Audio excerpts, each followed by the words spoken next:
Welcome back to the deep dive. Today we're diving into something I think a lot of you have probably wondered about. Can you actually make a living selling stock photos on Adobe Stock?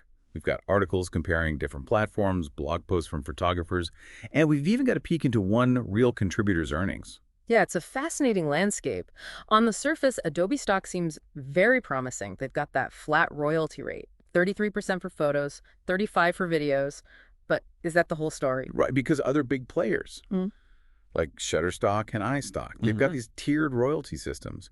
So Adobe's consistency is definitely something that catches the eye. Exactly. And that consistent rate is something that a lot of sources highlight. As a potential advantage, you know what you're getting up front, no matter how many downloads. And on top of that, their minimum payout per image is $0.33, which just dwarfs Shutterstock's $0.10. That difference is pretty significant. It's tempting to see those numbers and think, sign me up. But remember, we're on a deep dive here. We got to look beyond that initial allure. Okay, so let's play devil's advocate. One thing that kept popping up was this whole concern of low earning potential. And that's the catch with microstock sites like Adobe Stock. The per image royalties are inherently low. They typically range from like $0.20 to $3.33 per download. So for you listening, think about that for a second. How many photos would you need to sell each month to make a decent income? It paints a different picture, right? It definitely does. And this is where that reality of fierce competition sets in. Millions of images, flooding Adobe Stock. Standing out is a monumental challenge, especially for new photographers. It's like a catch-22. You need visibility to get sales. But getting visibility when there's already so much content is tough. Precisely. One source described it as slow growth, which makes perfect sense. The more downloads an image gets, the higher it climbs in those search results. But how do you even get those initial downloads when you're starting out? Okay, so we've got competition, but then you also have Adobe's notoriously strict content requirements. Oh, yeah, they're known for being very meticulous. Several photographers in our sources mentioned having really high-quality images rejected for what seemed like very minor technicalities or content issues. It makes you wonder, if you're pouring hours into shooting and editing, only to have your work rejected on a technicality, is it even worth the effort? That's a crucial question. And remember, it's not just about taking the photos, uploading, keywording, managing your portfolio. It all takes time, significant time. Even with AI tools, it's a considerable investment. And that brings us to a case study that I thought was really interesting. We found a source sharing one Adobe Stock contributor's earnings over the past 3 months. I'm almost afraid to ask, but how much did they make? Brace yourself, $6. Wow. That really puts things into perspective. It does. It's a stark reminder that building a substantial income through Adobe Stock is probably not a realistic goal for most photographers. But before you abandon ship entirely, the sources did highlight some alternative avenues worth exploring. Let's dive into those. One option that comes up often is selling directly through your own website. Gives you complete control over pricing, presentation, but it also requires building your own brand Yeah. and marketing your work directly to clients. Yeah, it's definitely a more entrepreneurial route. And it requires a different skill set than just uploading to a stock platform. Definitely a path for those who are ready to hustle. Yeah. What about macro stock agencies? How do those differ from micro stock? So macro stock agencies are kind of the premium end of the stock photography world. They offer higher royalty rates, but they have much stricter acceptance criteria. We're talking top-notch image quality, specialized portfolio, and often a more limited selection of images. Sounds like less about volume and more about really creating exceptional work. Exactly. Think of it as fine art photography versus everyday snapshots if you have a niche specialty Right. and you're confident in your ability to capture really unique images. Macro stock could be worth exploring. Okay, so we've got selling directly, we've got macro stock. Yeah. Were there any other options mentioned in the sources? Well, one approach that came up a few times was diversifying, like uploading to multiple stock sites.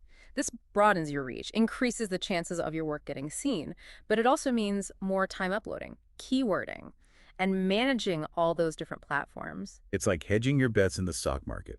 Spread the risk, potentially increase your overall return. What if someone wants to move beyond stock photography altogether? Then focusing on commissioned work or print sales might be the way to go. This offers the potential for higher earnings per project, and it lets you connect directly with clients who value your specific style and vision. It's a more personalized approach, but it also requires building a network.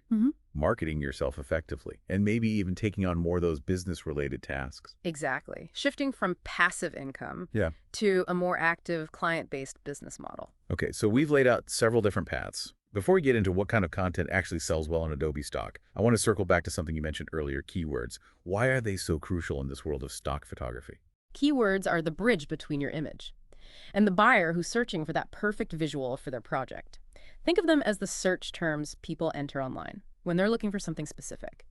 If your keywords don't match what buyers are searching for, your image is going to get lost in that vast sea of content. So it's like SEO for your photos. You got to use relevant keywords, specific keywords, to make sure it shows up in those search results. Precisely. And the more relevant your keywords are, the higher your image will rank in those search results, which makes it more likely to get seen and downloaded. Okay, so keywords are crucial. What about the content itself? Were there any insights in the sources about what types of images actually sell well on Adobe Stock? Definitely. While trends are always evolving, there are some categories that just consistently perform well. For example, lifestyle images, depicting everyday activities. Those tend to be really popular. Think photos capturing those authentic moments of connection, like families cooking together, friends laughing over coffee, people exercising, or enjoying hobbies. Buyers are looking for images that feel relatable and genuine. Makes sense. People want to see themselves, and their experience is reflected in the visuals they're using, especially in things like marketing and advertising. And those lifestyle images also have a lot of versatility. They can be used in a wide range of contexts, from social media posts to website banners to magazine articles. So it's about capturing those everyday moments in a way that feels authentic, but also visually appealing. Exactly. And speaking of visual appeal, high-quality nature and landscape photos are always in demand. Think stunning mountain vistas, serene beach scenes, dramatic sunsets. Those types of images have a timeless quality that really resonates with buyers across industries. They evoke a sense of wonder and escape, and they can be used for everything, from travel brochures to corporate websites. And then for businesses specifically, photos showcasing workplaces, teams collaborating, and other business-related concepts, those are essential. Those are the bread and butter of presentations, marketing materials, websites, Yeah. even social media content. Right. They need images that convey professionalism, innovation, success. Were there any other categories that kind of stood out in the research? Travel photography is another big one. People are always looking for captivating images from different destinations. Think iconic landmarks, breathtaking landscapes, vibrant street scenes. Those images transport you, inspire wanderlust. And for media outlets and publishers, timely photos capturing current events or newsworthy moments, those are essential. Especially in today's world, those images provide visual context. And let's not forget about seasonal images. Anything related to holidays, Christmas, Halloween, celebrations like weddings, graduations, those are highly sought after. It's all about capturing the spirit. Food photography is another one that's consistently strong. Images showcasing food preparation, beautifully styled dishes, mouth-watering close-ups, pizza, burgers, desserts, those always seem to grab attention. It's like visual comfort food. Those images evoke cravings. And in today's tech-driven world, images depicting modern technology, like sleek gadgets, abstract representations of tech concepts, those are in high demand. They capture the essence of innovation. We also saw a growing trend toward images that highlight environmental themes, like sustainability, nature conservation, eco-friendly practices. It's encouraging to see that there's a growing market for that. And finally, images featuring diverse people and cultures. Those are becoming increasingly important as brands strive for more inclusivity and representation in their marketing efforts. It's about showcasing the richness Yeah. and beauty of human diversity. Now, just because these categories are popular, it doesn't guarantee sales. You still need to make sure your photos are high quality, well composed, and that they really stand out. Even within those popular categories, there's a lot of noise to cut through. So nailing those photography fundamentals is still crucial. And of course, effective keywording to make sure your images get seen by the right buyers. Absolutely. It all comes back to understanding your target audience and what they're searching for. So after this deep dive into the world of Adobe Stock photography, what's the big takeaway? Is it a viable way to generate income? Or is it more of a side hustle? Based on all these sources, it seems pretty clear that Adobe Stock is unlikely to be a primary income source for most photographers. The low payouts, the intense competition, the time investment, it all adds up. It seems like the photographers who do find success are the ones who treat it strategically, focusing on those high-demand niches, mastering keywords, and just consistently producing really high-quality work. Exactly. And even then, it's often about diversifying, exploring those other avenues, like selling directly, commissioned work, or maybe tapping into that macro stock market. So for you listening, if you're passionate about photography and you're considering Adobe Stock, what's the best path forward?